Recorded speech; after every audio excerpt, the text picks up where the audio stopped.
ዳግማይውን ኣብዚ ቦታ ንእሽተ ጉጂ ስራሕ እሞ ኣብኡ ስለ ሓጢኣትካ ንሓዘንካ ንበር ንመነኮስ ወይኑ ኮይኑ ንኽጽልን ክሓዝንን ተመራጻ እዩ በለቶ ንሱ ከዓ ከም ዝኣዘዘቶ ገበረት በስመ ስላሴ ፍጹም ሰላም ናይ እግዚአብሔር ኣምላክ ምስ ኩላትናኹም ፍቁራትን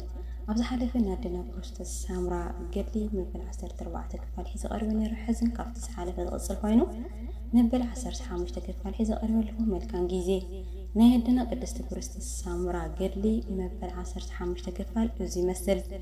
ጸሎታን በረከታን ናይ ኣድና ክርስቶስ ሳምራ ዘለዓለም ምስ ኩልና ይኹን ኣሜን። ድሕሪ እዚ ኩሉ ነገር በታ ዕለት ንሳ ናይ መላእኽቲ ሓለቃ ቅዱስ ሚካኤል ናብ ኣድና ክርስቶስ ሳምራ መጽኡ እቲ ቀደም ዝነበርኩኺ ነገር ግዝኡን ይህሎም በጽሑ በላ እኒሆ ሎሚ ደቂ ነገስታትን ደቂ መኳንንትን ናባኺ ክመጻእየን ብሓጎስ ተቐበልየን ንተንደናግል ድማ ኣባ ይስሐቅ የመንኩሰን እሞ ምሳኺ ቀመጣ ቀልጢፍኩውን ቤተ ክርስቲያነይ ስርሒ በላ ነዚ ተዛሪዋ ከዓ ካብኣ ተሰወረ ብዛ ሰዓት ብዙሓት ኣንስቲ ናብኣ መጺአን ኣብ ትሕቲ እግራ ሰገዳ ናትና ናይ ኣንስቲ መመክሒት ኣድና ክርስቶስ ሳምራ ከመይ ኣለኺ ሰላም ንዓኺ ይኹን በልዓ ንሳውን ናይ እግዚአብሔር ሰላም ምሳኽን ይኹን ወለተን ካብ ዕለት ናብ ዕለት ናይተን ኣንስቲ ምምፃእ እናወሰኸ ኸደ ቁፅረን እውን ክሳዕ 600 በጽሐ እንተልእኹ ከዓ ትጉሃን ነበራ ኣባ ይስሐቅ ከዓ ቆቢዕንን ኣስካሚዕንን ተቐቢሉ እናባረኸ ከመንኩሰን ወይ እውን ስርዓት ምንኩስና ክፍጽመለን ጀመረ። ካብኡ ድማ እምበኣር ካብ ሎሚ ጀሚርክን ቤተ ክርስቲያን ናይ ልቀ መላእኽቲ ቅዱስ ሚካኤል ንምስራሕ ምስ ኣድና ክርስቶስ ሳምራ ኮንክን ተዳለዋ በለን ንሳተን ድማ ሕራይ ከም ዝኣዘዝከና ንገብር በልኡ ኣባ ይስሐቅ በረድኤት ቅዱስ ሚካኤል ክርስቶስ ሳምራ እናረድአቶ ምስ ተንደናግል ኮይኑ ናይ ቤተ ክርስቲያን ስራሕ ኣብ ውሽጢ 3 ወርሒ ሰሪሑ ወድአ። ካብዚ ንድሕር ድማ ኣባ ይስሐቅ ካብ ርሑቕን ካብ ቀረባን ናይ ገዳማት መነኮሳትን ዓበይቲ ሰባትን ፀዊዑ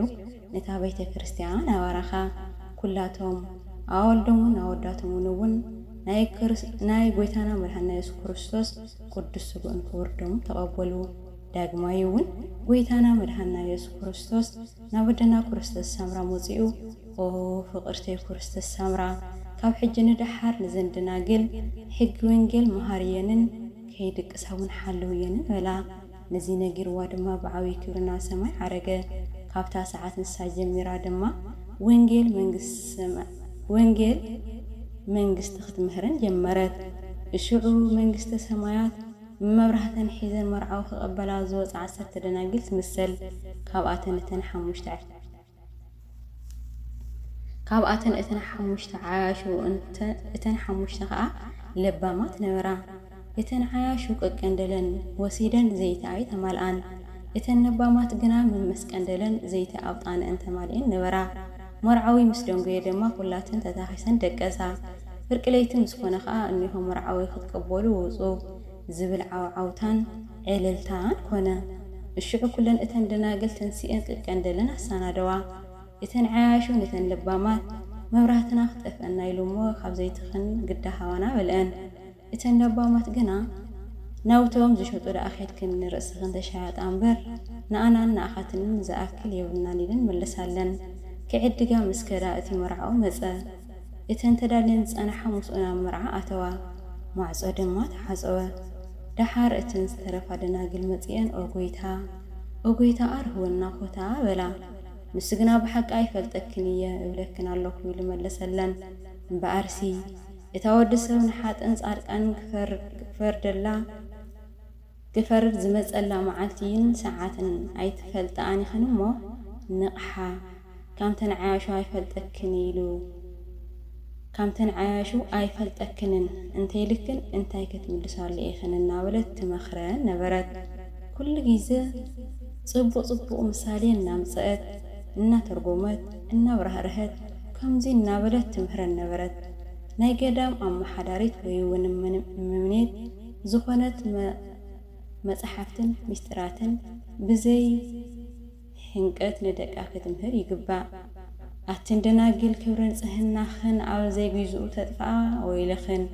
ዝብላዕ ሓዊ ዝቃጸል ነበልባል ኣብ ሰማይ ይጽበየክን ኣሎ።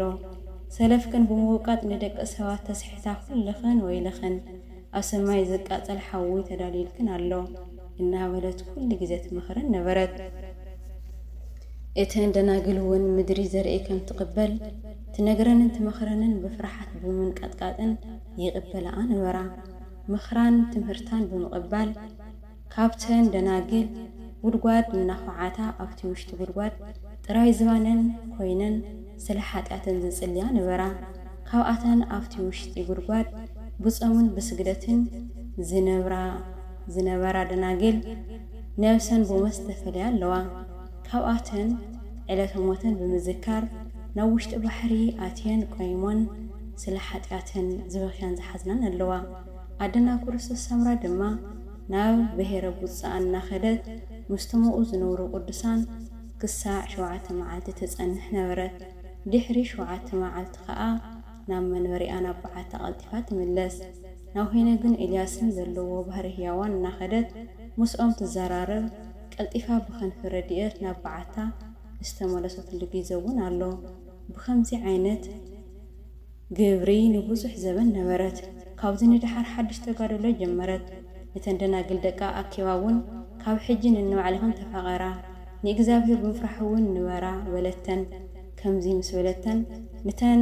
حدش حين سبعان شعاتن دناقل ميونيت ويون أما حدايش يمثلن كاو زوصن كلكن حقي ويون كاو زسرع كلكن سرعات هاي تتحاسا كاو حجين دحر بمنفس دا أمبر بسقاين الراخبن ولتن نزي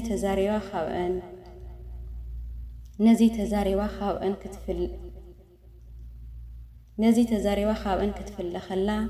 نحنتي مبلس صويعة بلحتي حاتسين عمزة الليلة مس عززتها مزقت الله كاو دما كمتي زعززتها بقومتها لكي قدوار كوعيتا أو وشتي إذا كوركع ويون نايلومن إنجيت تخلت اللوم داق مايون كاولومي إجزابير أرسكع زبلني هاوزي عيوت سنيلا ناوتي وشت قربال أهتوت كم أول سلسته بلحت خينات بقدميئة سلسته بلحت خينات بالحريئة سلسته بلحت خينات بيمانا سلسته بلحت خينات بسقامات خلت إذا مولد دما بدحريتا بجمد أسرتا كاوزين دحر سلو كل عالم سلو يوتوبيا نطيقة كسلين كتحزنين جمرت بخمسي عينت تقادلو نأكلتا ويون نسقا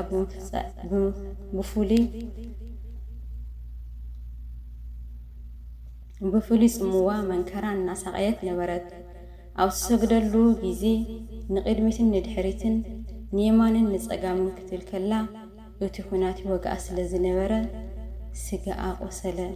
كاو قوسل استرعالون أكلتا شتتا نعسر تخلت عامت كا بخمسي عينت تقالو لنبرت عدنا كرست السامراجنا بحيل جزابير سلسنعت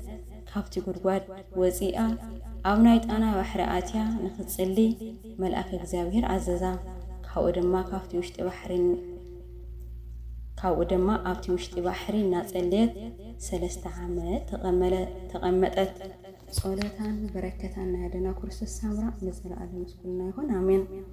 سلك علي قالوا تقول زي جابر عمران صبر استمسكني يكون عندنا كرست السامرة سجى بركة يحضرنا مراد نتعيف لنا مبل 10 عام بتقفل زي مثلا بالعصر مش تمشي قصر زود استرفع فرصة من أحترم اللي سوات لي جابر لول